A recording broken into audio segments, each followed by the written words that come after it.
Bonjour et bienvenue dans cette petite vidéo tutoriel sur Smile Game Builder. C'est un programme de création de jeux RPG de base qui ressemble beaucoup à RPG Maker pour ceux qui connaissent, mais qui a la particularité d'être en 3D. C'est un logiciel donc édité par l'entreprise Smile Boom, payant, que vous pouvez acquérir sur Steam à partir de 65 €. J'ai connu ce logiciel parce que je recherchais des vidéos sur YouTube de RPG Maker 3D, je voulais savoir où ça en était. Je suis tombé sur une vidéo de présentation de celui-ci, Smile Game Builder, qu'on va appeler SGB. Et puis, j'ai vu la vidéo, je me suis dit c'est quand même super propre, c'est super instinctif, ça reprend les mécaniques et la façon de faire d'RPG Maker, sur lesquels j'ai quand même un petit peu d'expérience. Et je me suis dit, il faut que je teste. Donc je l'ai acheté sur Steam, je l'ai installé, j'ai commencé à tâtonner un petit peu, à faire quelques maps, quelques événements, etc. Et pour me faciliter la vie, je suis allé chercher sur YouTube voir s'il y avait des tutos.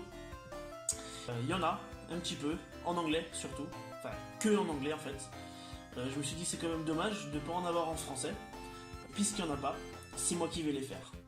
J'ai un petit peu d'expérience sur RPG Maker, il fonctionne pareil, je me suis dit je vais le faire. Donc voilà, cette première vidéo tuto va surtout présenter les bases, donc les différents écrans, les différents menus qu'on peut faire, et puis après dans d'autres vidéos on rentrera en détail sur le mapping, les événements, les variables, les switches, etc. etc. Donc en premier lieu, lorsqu'on télécharge le programme, on arrive sur cette page. Alors moi, j'ai déjà 2 jeux en cours. Pour cette série de vidéos, on va faire un nouveau projet ensemble. Donc on clique sur nouveau projet. Juste à côté, il y avait des jeux en fait qui sont déjà préenregistrés. J'ai pas regardé ce que ça donnait. Je sais pas ce qu'il y a dedans. Je sais pas comment ils sont faits. Je sais pas ce que c'est comme. Voilà. Donc l'interface, très simple, très sobre. On voit déjà ici un aperçu du jeu. On va commencer tout doucement par les différents menus, les différentes parties de l'interface. On va commencer donc par, en haut à gauche, le menu, donc avec toutes les sous-rubriques Game File, Save As. Très simplement, créer un nouveau projet, sauvegarder. Utilities, on verra dans une autre vidéo à quoi elle sert cette rubrique là, parce qu'elle est vraiment très intéressante, tout comme Add Assets et Edit Game Data. Edit Game Data en fait c'est vraiment la base de données du jeu qui permet par exemple de changer le nom des persos, la monnaie, les termes qui sont utilisés. Save File pour faire des enregistrements rapides, et puis Playtest pour évidemment tester la programmation qu'on a faite. La vue 3D, je vais l'occulter pour l'instant, on verra plus tard. En dessous du menu, la map list, donc très simplement on va avoir toutes les maps qu'on a créées, qui vont être l'environnement du jeu, tout simplement.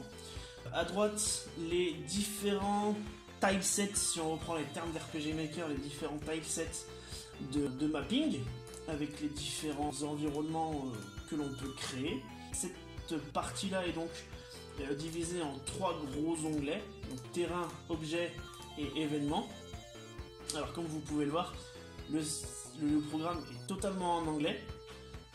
Les termes qui vont être dans le jeu sont en anglais aussi, mais il est possible de modifier ces termes-là pour les traduire. Petite particularité par rapport à RPG Maker, parce que forcément on va faire la comparaison. Dans RPG Maker, il y en a une couche visible pour le mapping et une couche d'événements. Ici, il n'y a pas ces différentes couches-là. Dans l'onglet événements, on va avoir une liste de tous les événements qu'on a placés sur la map. Donc ça permet d'avoir un accès rapide à ces événements-là, sans avoir à les chercher sur la carte. Parce que si par exemple on met, tout bête, objet outdoor, si on met un arbre, hop, l'arbre va apparaître sur la carte. On peut lui mettre un événement en cliquant sur ce petit bouton là. On rentrera en détail sur cela dans une autre vidéo. Hop, on fait OK, je fais ça très rapidement. OK. Si on regarde la carte, si par exemple on a changé de... À aucun moment la vue 3D ne nous indique qu'il y a un événement ici. Par contre, dans l'onglet Events, en dessous là, Placed Events, donc les événements placés, on a la porte qui est ici, de base, et le nouvel événement que j'ai créé. C'est assez pratique.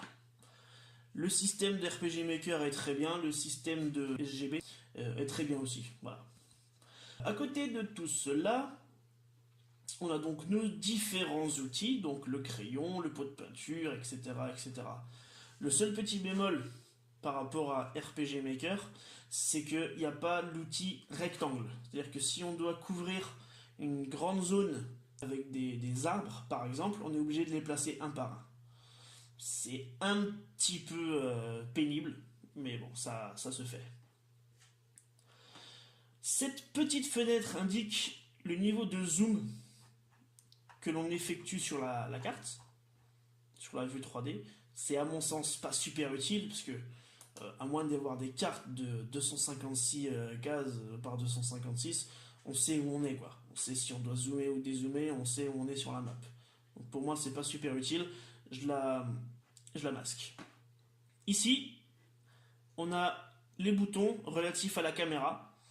Donc, ce bouton-là pour être dans une vue orthonormée, ce bouton-là pour retourner à la vue de dessus. Toutes ces fonctions-là sont accessibles avec le clic droit de la souris. Un clic droit simple permet de translater, comme ça. Un clic droit avec Alt maintenu permet d'effectuer une rotation. Et la molette permet de zoomer et dézoomer. Pas de difficulté à ce niveau-là. C'est fini pour cette première partie de tutoriel. Vraiment les bases. On reviendra sur la création de cartes dans une prochaine vidéo. En attendant, portez-vous bien.